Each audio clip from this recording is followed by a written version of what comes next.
Hello, and welcome back to the Ground and Root podcast, where we explore the world of holistic strategies to enhance healing and help you stay cancer free. I am your host and holistic cancer dietitian, Dion Detrez, and I am so excited to inform you that over the next 3 episodes, you are going to get to meet the coaches of Ground and Root. You're going to learn more about who they are and how they support Ground and Root in implementing the wellness pillars that we talked about in the last episode.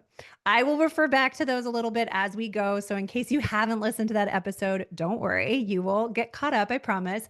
Today, we are going to kick things off with our integrative dietitian, Kaslyn Hancock. She supports our one-on-one clients as well as the members in our group program. And her monthly coaching calls inside the Healing Accelerator are focused around deep nourishment, building resilience, tried and true prevention strategies, including circadian rhythm support, which we're going to talk about more today. So without further ado, Kaslyn, welcome so much to the podcast. Tell us a little bit about you and your background and what brought you to Ground and Root.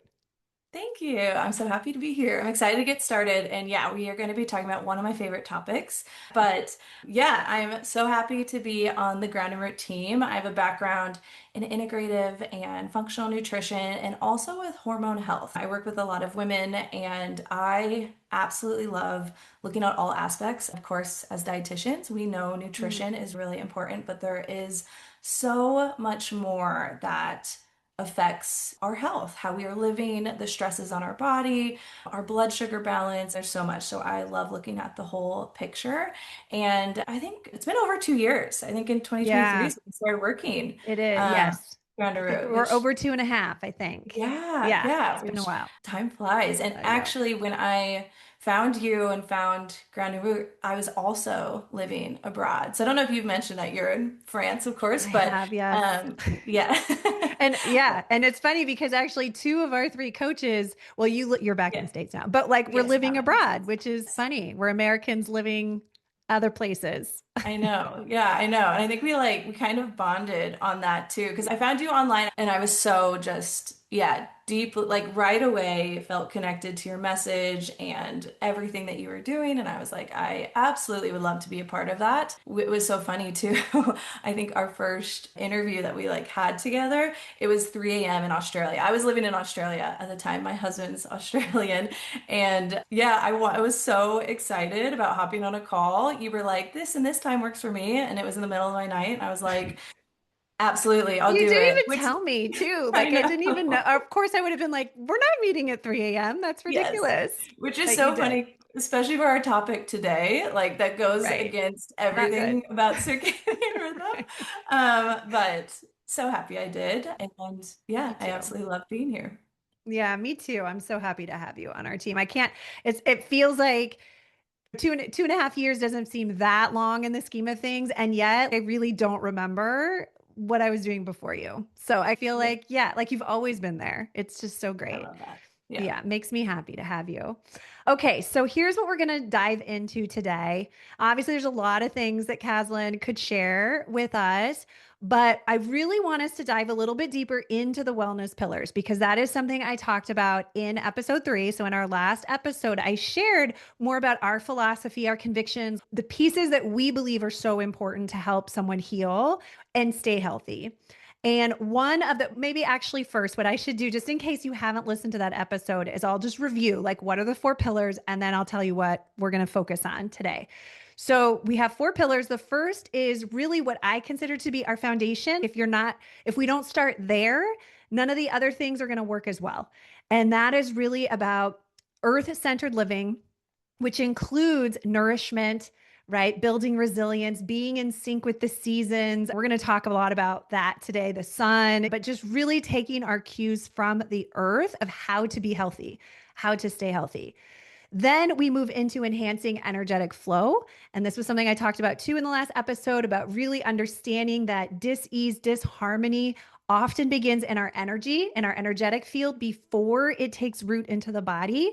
And if we focus only on the physical rebalancing and we miss that energetic piece, then there's a likelihood that down the road, that energy is going to influence the body again. So we really have to think of it as one complete system. And this is why we bring in a lot of tools and support around enhancing energy, emotional wellness, nervous system support. And actually, in our next episode, we're going to focus just on that with our energy coach. So we're going to talk about that a lot more.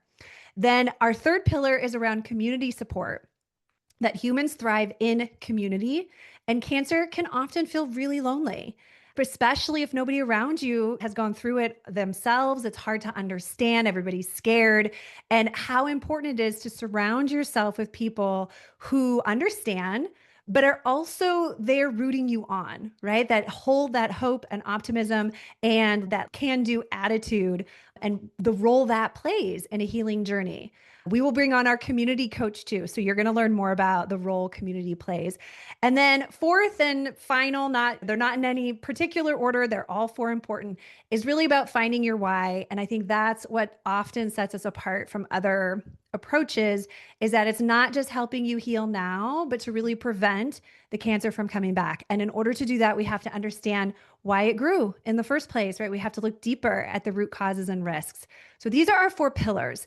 And what we're going to focus on today is really the foundational pieces. Like, where do you start? Before you bring in any fancy testing and supplements and therapies, where do you start? And we start with the earth-centered living, which is about nourishing yourself in a really deep way, connecting with the rhythm of the earth, and using the tools and medicines that we have available to us from the earth. So before we dive into circadian rhythm specifically, Kaslyn, can you explain a little bit more? Because on your monthly call, you're covering all like this category of topics. So can you tell us like what falls into this category? What are all the things that influence our nourishment? Yeah, of course. Yeah, nourishment. I think initially when we think about nourishing ourselves, we think about food, and that's a huge factor. And of course, we talk about that. Are we getting enough protein? What are healing fats versus harmful fats? How can we bring in more foods that help detox our body? Fermented foods, more fiber. What does a really well-rounded anti-cancer diet look like? So Mhm. we definitely talk about nourishing ourselves, but there's so much more to nourishing than just food. And that is what we get into how we live our day. What do our daily rhythms look like? How much time are we spending outside?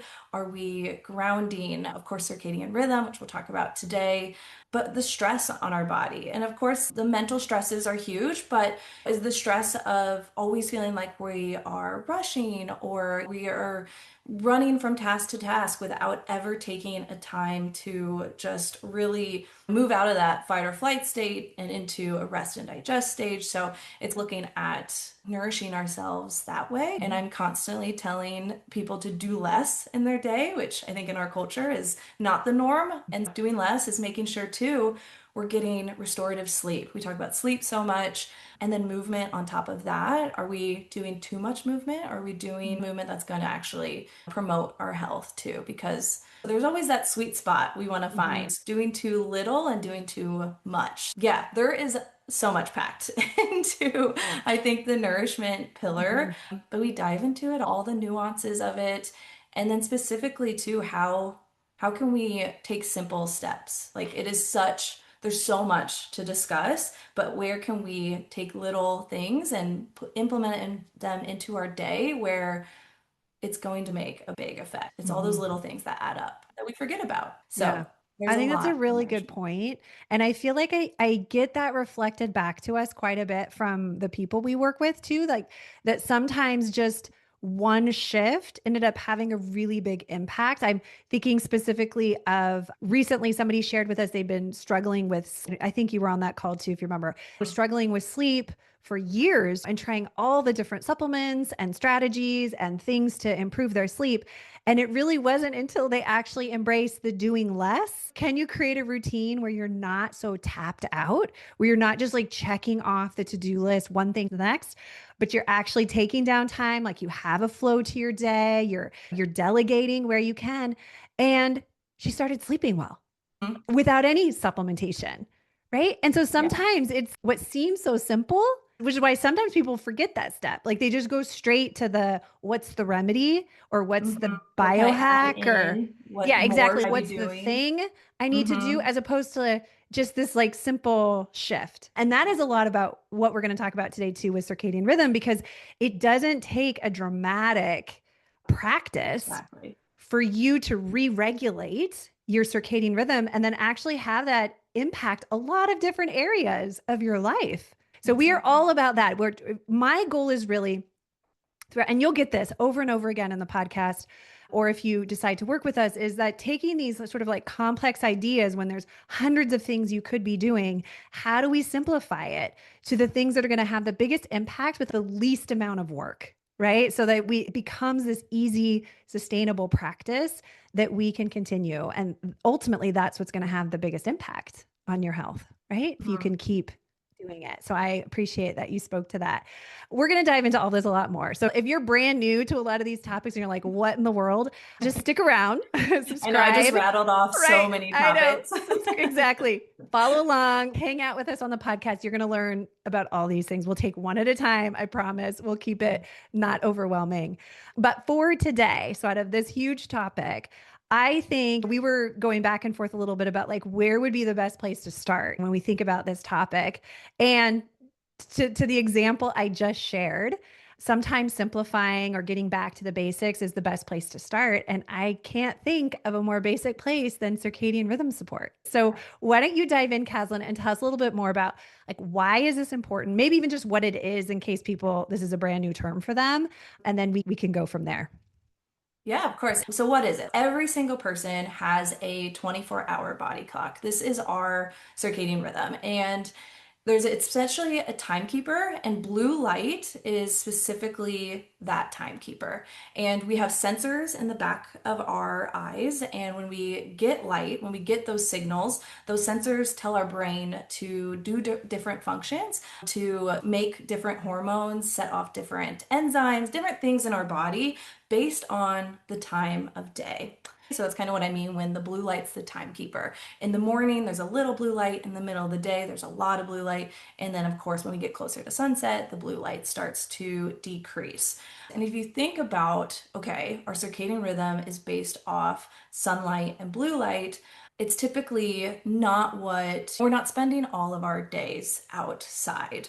So I would say for the typical person, and I mean, if you relate or resonate to any of this as you're listening, I think you're not alone because this is, I think, in our culture, what a day looks like. But we use our phones for alarms. So, our alarm goes off in the morning and we check our phone and we get that bright light into our eyes. We start our day, we typically turn on the overhead lights, maybe we'll turn on lamps, we start getting ready inside, we turn on our TV, watch the news, and especially right now as we get into fall and winter, those days are definitely getting shorter, so it's probably dark out when we're doing all of this. And then typically we go to work or we start work at home, whatever we're doing, and we're on a computer. And if we take a break from our computer, it's typically to look at our phones. And then at night, we unwind and we watch TV. And so, what our body is getting is this constant, pretty much just like biggest shock of blue light because our phones, our TV, our overhead lights in our houses, those are the biggest form of blue light. It doesn't change how the sun does, and it's constantly telling our body essentially it's the middle of the afternoon. Yeah, I wanted to just clarify that. So if you were outside, the blue light you're getting when you're outside, is that coming from the sun? Yes, And then yes, the correct. blue light The we different get, UV. Yeah. okay. And then the blue light we're getting from our phones, our computer screens, our TVs, would that be equivalent to being outside at noon? What kind of sun are we talking about here? Why would it confuse our brains? Yeah, yeah. So if say we go outside in the morning, there's only a small percentage of the UV lights that we're getting from the sun that are blue light. There's a whole array of light waves. And then yes, our phones are any other light that like any artificial light that's not the sun is essentially yes, the strongest point. It's telling our body it's the strongest point of the day, which is around noon or just that midpoint of the day. It Hmm. changes with the seasons, of course. But yes, we are constantly getting the strongest blue light, but we're getting that all day long. Where with the Yeah, sun, it would change as the sun moves, it right. raises and sets. And even so what I'm hearing you say too is even the difference between, let's say, like a 10 a.m. sun, a noon sun, and a 2 p.m. sun is still going to be slightly different, right? Like it's Exactly. it's shifting over the day. And Yes, we're just it's at a constant. It's like the same wavelength, like all day long, more or less. exactly. Exactly. And that shift in the natural light, in the sunlight, that shift is really important. It's what our bodies need in order to know exactly what to do, what processes it should be running at night versus during the day. Okay. That makes sense. Yeah, yeah. So our bodies are confused, right? So if you think Hmm. about it, so if you go back to that typical day where we are getting no change in blue light, it is constant. We are just having a big stream of the most intense light.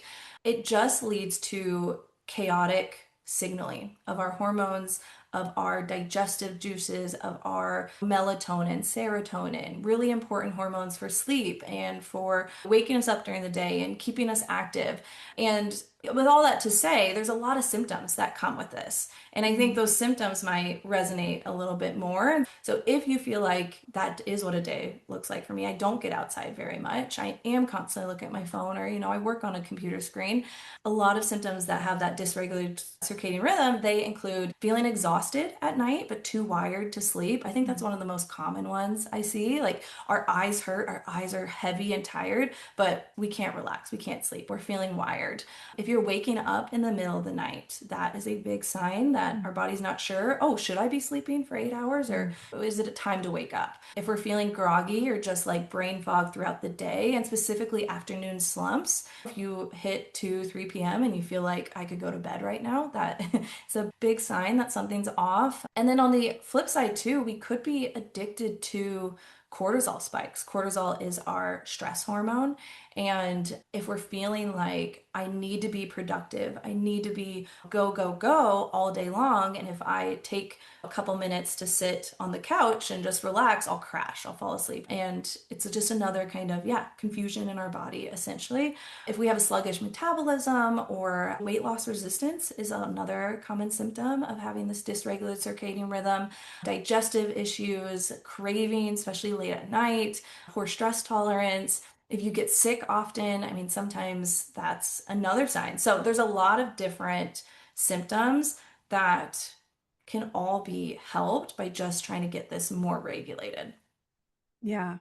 I mean, it's tricky because I imagine that our listeners might actually be resonating with at least some of those symptoms. And it doesn't necessarily mean that circadian rhythm is the only Of cause of course. that symptom. But what I'm hearing you say too is that enhancing your circadian rhythm is only going to be helpful. So even if there's other 100%. layers to it, like sometimes that might be the most important layer to start with, so that then the body can start to reorganize and like rebalance itself, right? Yeah, exactly. It's just, yeah, it's one piece to this puzzle, but I think it is such an essential piece because Mhm. exactly, it's starting to get that organization of what processes should my body be doing to optimally function throughout the day and then, throughout the night as well. And I would say Puzzle. too, like just as a motivational factor, in case you're listening in and you're like, I don't know, is this relevant to me? I Yeah. would say that, and you can correct me if I'm wrong, Kaslyn, but I feel Mhm. like a lot of people report back when they really start to work on this and they bring in some of the strategies that you're going to share with us a little bit later. Two of the most common things I hear, which I imagine everybody would appreciate, is better sleep, like deeper sleep, and more energy during the day. And who doesn't want better sleep and more energy? And especially if it's not a super complicated practice, like a fix. So keep Exactly. listening. If you want those two Yes, things, yes. keep And I listening. will say too, I have not met a single friend, client, person across the street that I have just shared this info with that it hasn't helped them. Everyone is, oh my gosh, it's, for lack of a better term, it's night and day Yeah. difference Yeah. for them. Yeah. And yeah, I think that's why I'm so passionate about it because it is a quick fix, but it helps so much. I love that. Okay. Tell us a little bit more about like circadian rhythm specifically when it comes to hormones, and then maybe Mhm. also specifically as it relates to cancer. Yeah, of course. So it affects so many hormones. I think the biggest ones that I like to focus in are melatonin, which of course is our sleep hormone, serotonin, which is our feel-good hormone. That's our good mood hormone. It keeps us functioning during the day. And then cortisol, like I mentioned, our stress Mm-hmm. hormone. And all of these, all of the hormones that are affected with circadian rhythm, they're going to help our daily metabolism. So it's going to let your body know, when should I be revving up my metabolism? When should I be processing the foods? When should I be turning on digestive juices? Because obviously we digest our food better during the day and specifically earlier in the day in the morning. And so it signals all of those things. Ooh, we're going to have breakfast. We're going to have lunch. I need to get my body ready to digest that. It's also, of course, with the melatonin, it's going to improve your sleep quality. So, how we produce more melatonin at night is actually with darkness. So, when our eyes, if we were outside, say we're outside, the sun sets, our eyes see that, right? Once the sun sets, there's no blue light. And that darkness signals, hey, it's almost time for sleep, or it is time for sleep. I need to rev up melatonin. I need to let my body get enough to keep me asleep. And then when we wake up during the day or in the morning, we actually need sunlight to switch melatonin into serotonin. There's a few steps, but that's the essential Mm-hmm. switch. Serotonin is like I said, our functioning, our daytime hormone that we need.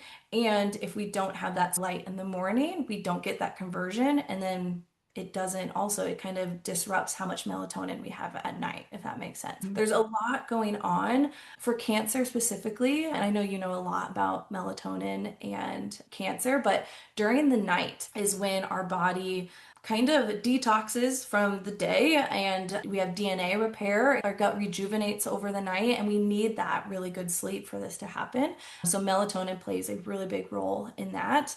And these hormones, too, are key for our microbiome in Mm-hmm. general. Good gut health, which we know helps our immune system. So, there's so much to unpack with Mm-hmm. hormones and our circadian rhythms, really the driver of those. Yeah, I think that's really important to hear. And as you'll learn as we go through this more, but when I kind of gave you the overview of some of the overarching causes of root cancer, of root cancer, sorry, root causes of Mhm. cancer in our second episode. And we'll pick that apart more as we go.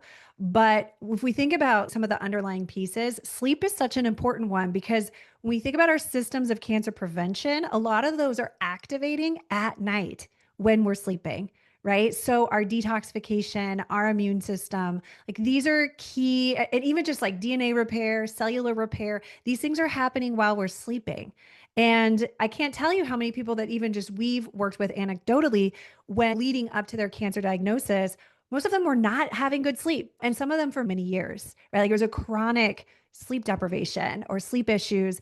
And I can't help but believe that's a big risk factor when it comes to something like cancer. So anything we can do to enhance our sleep is only going to be helpful at keeping cancer away, right? Keeping our immune system Yeah. strong and preventing those cancer cells from forming. I would say, just to piggyback on your comment around melatonin, besides helping us get that deeper, more restorative sleep, is it is actually on its own an important immune hormone. And that there's ranges, we can measure melatonin in the body, and there's ideal ranges. And even what's considered a normal range for sleep health, the immune range is actually a bit higher. So we do want night, a little bit like vitamin D. We do want high levels of this hormone to enhance our immune function, which is obviously going to be important when we're thinking about cancer. And there's been lots of research too, specifically around melatonin disruption, circadian rhythm disruption, and increased cancer risk, specifically with colorectal cancer and night shift workers. So I think we can't ignore that there's all these little links that come back to the reality that our circadian rhythm sort of balance is important in keeping us cancer free. Yeah.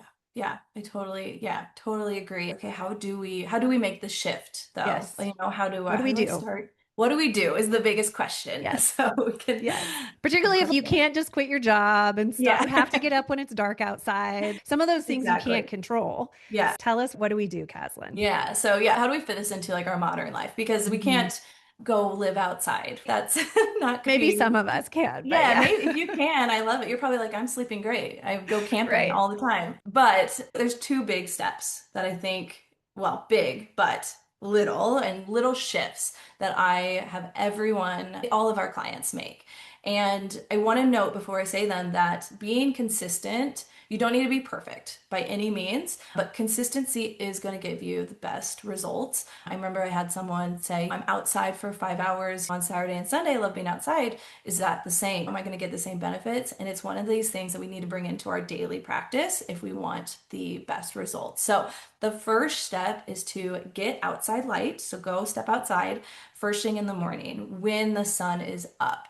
And you don't need to be outside for 20 minutes, not even 10 minutes. It's 2 to 3 minutes getting your eyes to see the natural light after the sun has risen. And I'll talk about what do you mean I wake up before the sun? We'll get into that, but that is key. And we want to get that natural light. We want to send that signal to our brain, hey, it's morning. It's time to wake me up, essentially. It's time to start all the processes that I need to optimally function throughout the day. So that's the first step. The second step is once the sun sets, there's no light anymore outside. We want to make sure that we are blocking all blue light. So that's from your house lights, that is from your phone, that's from your computer. And we can, of course, take steps to switch to reading instead of being on our TV. But what I think is the easiest way to do this, because I think we can't just sit in the dark either, especially in the winter months when the sun is going to be Right. setting Like earlier in we the do a evening. 5 p.m. bedtime Yes, because there's no more exactly. sun and we don't want to turn on the light. Yeah, no, there's practical ways. And so what do we do? I guess if I can dive into what do we do if we Yeah. are waking up before the sun Mhm. and we're also staying up past the sunset. So the best way, and I should have brought them so I could show them on the video, but is to have blue light blocking glasses. I think this is key because, like I said, we can have dimmed lights, we can make sure we can reduce our screen time, but being realistic. And I think that's the key is like, how can it be realistic? We need to check our messages in the morning. We need to make sure, especially if you have kids or whatever's going on, you need to maybe check your emails. And then at night too, a lot of us, we have TV shows and we have things that we want to do that does help us unwind. So we don't want to just remove that. So if we can just implement bringing in blue light blocking glasses, all we do when the alarm goes off, we pop those on in the morning, do whatever we need, get ready, start eating breakfast, whatever it is. And then once that sun goes up, we go outside for a few minutes, come back inside, we can take off our glasses and go about our day. And then the same thing at night. I wear mine religiously every night. I think it's something I don't think I will ever not do, but you can still watch TV, you can still cook dinner, you can still do a lot of other things with these glasses on.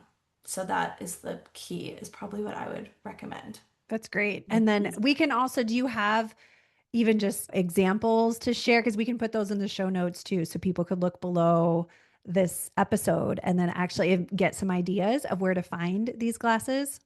Yeah, we can definitely send some links Okay. because I think you can find some really great ones like on Amazon. They're really accessible. You can find Okay. some for $20, $25. They definitely, you can get prescription ones, of course, if you need. They're going to be a little bit more expensive. But if you are someone who's, okay, I don't want to invest a lot, I'm just going to, even though I know it's going to help everyone that implements this, but yeah, you can find some for relatively cheap. And then the key though that you need is you need to make sure that they are blocking 400 nanometers of light. So it'll Okay. say that in the description.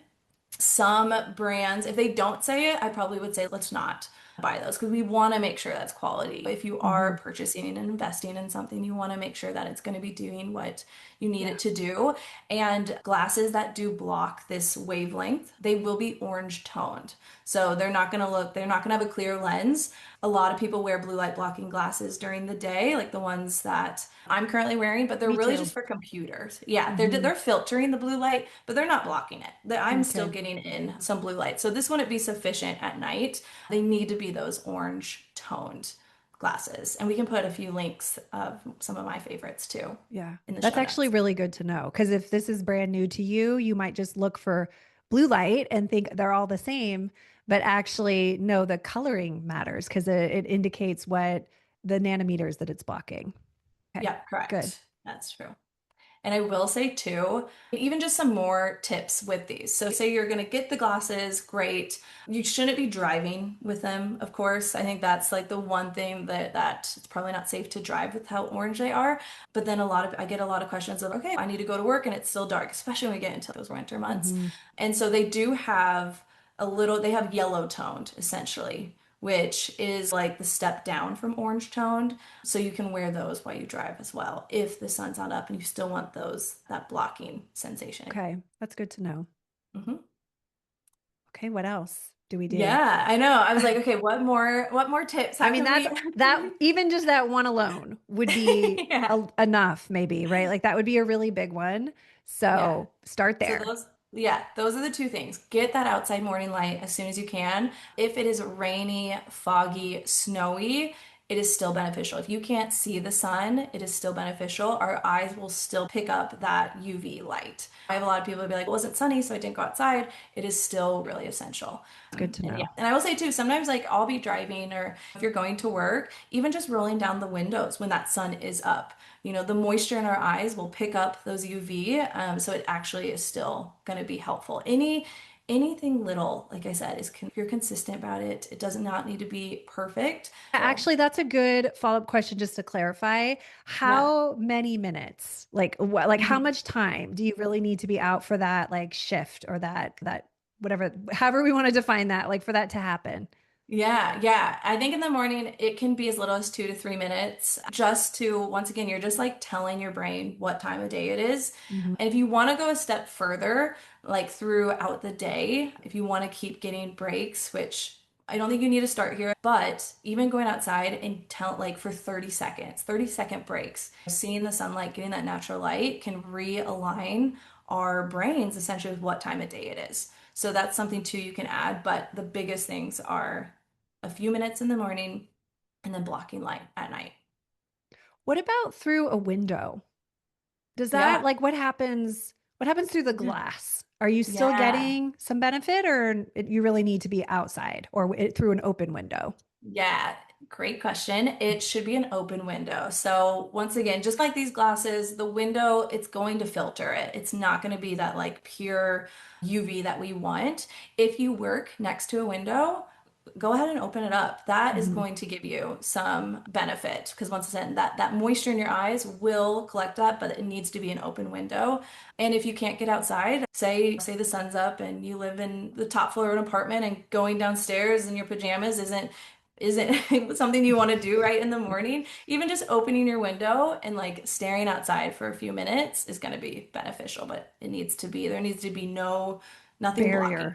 it. Yeah, no Mhm. barrier. Exactly. And I guess that would be true too if you wear glasses, like for your Yeah. eyesight, right? Oh, Like for yeah, just normal seeing, that you should probably take your glasses off when you go outside. exactly. Yeah. Yes, Okay. definitely. That's another barrier, yeah, that we want to remove. So, yeah, that's a very good point. And I will say, too, you don't need to look directly at the sun or anything. And I've gotten questions of, I have a lot of trees. I still think getting outside, no matter where you Hmm. are, it's going to be beneficial.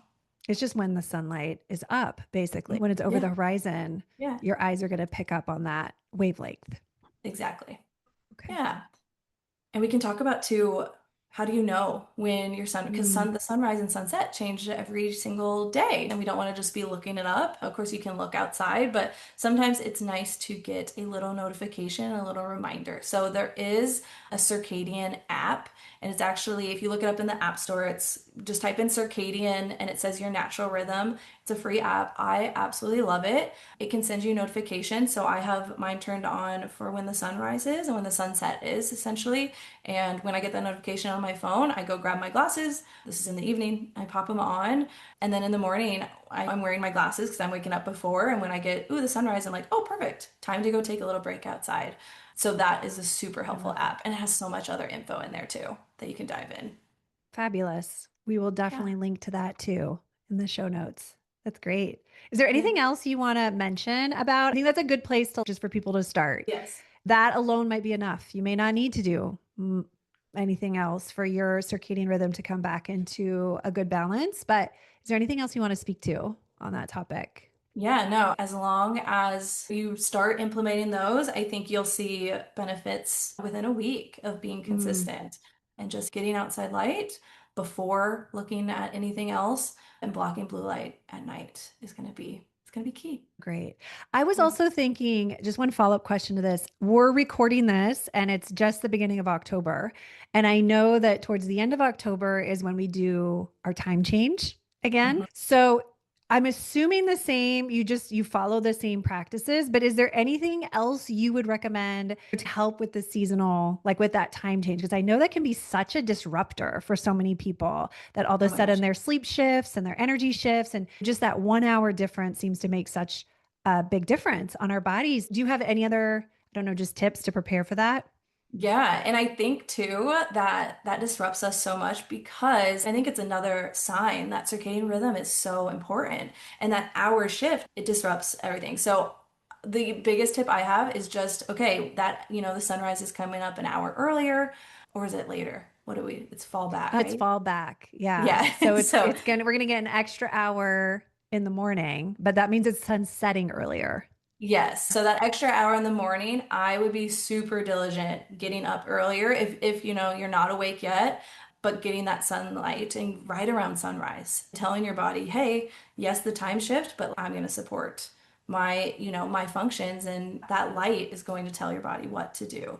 And so I do think sometimes when we lose that hour at night. So maybe we're out. I know kids have like activities. There's a lot going on where we're going to be out past that sunset Mm-hmm. mark. And I think that's okay. If anything, right when you get home or at least 1 to 2 hours before bed, I'd pop on those glasses. We want to get Okay. some. I wouldn't, if you miss sunset, you're not at home, you come back, it's definitely still going to be beneficial to put them on. Don't think the whole night's over because you haven't blocked from that time point. So that's Okay. another note.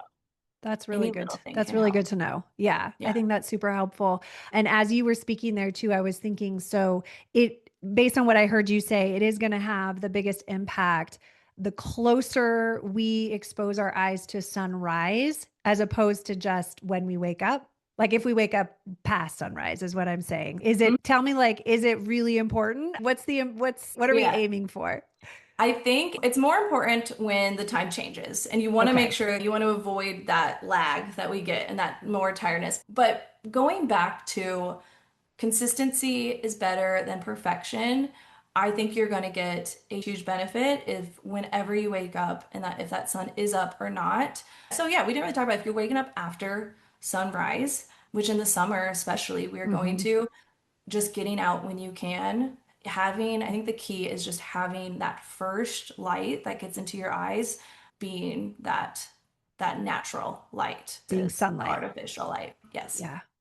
Okay, great. Thank you for Yeah. clarifying that. Yes, I'm no, it's a assuming good if I have question. those questions, then other people might be thinking them too. Yes, that was a really good Yeah. question.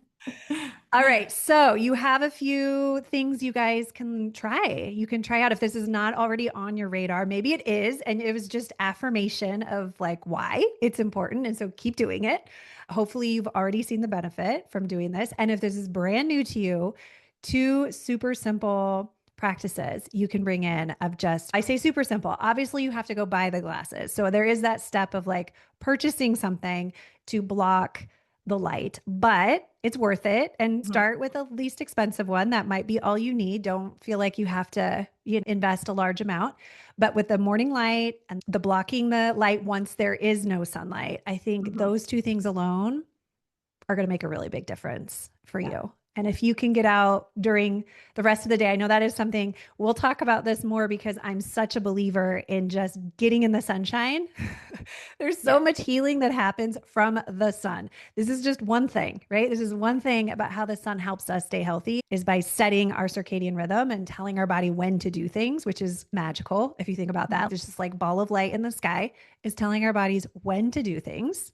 Wild. Yeah. But the Mhm. sun also has so many other benefits in for our nervous system, for our immune system, for our mood. So obviously, the more you can get out during the day, even for just little breaks, the better. Yeah. It's always getting outside is always going to make you feel better. Always a good idea. Yeah. Always good.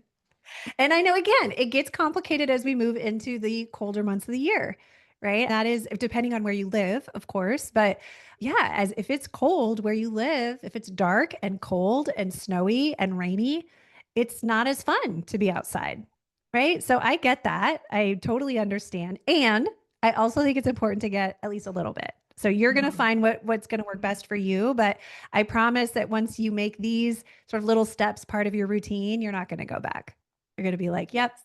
I'm not going back to what I was doing Yes. before. Yeah. Yes. When I started implementing this, it was the most I ever went outside in the winter, I think. Yeah. And I loved it. It's just a few minutes. So it can Right. be, yeah, Right. You which can that's what bundle I up, was.